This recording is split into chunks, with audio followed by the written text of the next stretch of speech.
আগামী দিনে এই যুক্তরাষ্ট্রের মাটিতে জামাত বিএনপি বর্তমান সরকারের প্রধানমন্ত্রী যদি আসার আগে আওয়ামী লীগের নিষেধাজ্ঞা প্রত্যাহার করতে হবে, ছাত্রলীগের নিষেধাজ্ঞা প্রত্যাহার করতে হবে এবং ওয়াদা করে আসতে হবে বাংলাদেশে একটি তত্ত্বাবধায়ক সরকারের মাধ্যমে একটি নিরপেক্ষ ইলেকশন দিবে।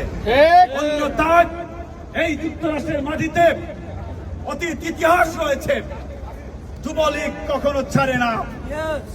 জননেত্রী শেখ হাসিনার যে কথাটা প্রচলিত রয়েছে, আগে দললে ছাড়ে, শেখ হাসিনা ছাড়ে না। তেমনি যুক্তরাষ্ট্র যুবলীগ আজকে থেকে প্রস্তুতি নিচ্ছে, ইতিমধ্যেই প্রস্তুতি নিয়ে নিচ্ছে কমিটির মাধ্যমে। যুক্তরাষ্ট্রের মাটিতে এই তিনটা শর্ত না মানলে যুক্তরাষ্ট্রের মাটিতে আমরা দুর্বার প্রতিরোধ করে তুলব। ইতিমধ্যে বাংলাদেশে শেখ হাসিনা একটি প্রতীক হয়ে গেছে। আগামীতে মানুষ শেখ হাসিনা দেখে ভোট দিবে, কারণ বিগত 15 বছর শেখ হাসিনা যে উন্নয়ন করেছে, শেখ হাসিনা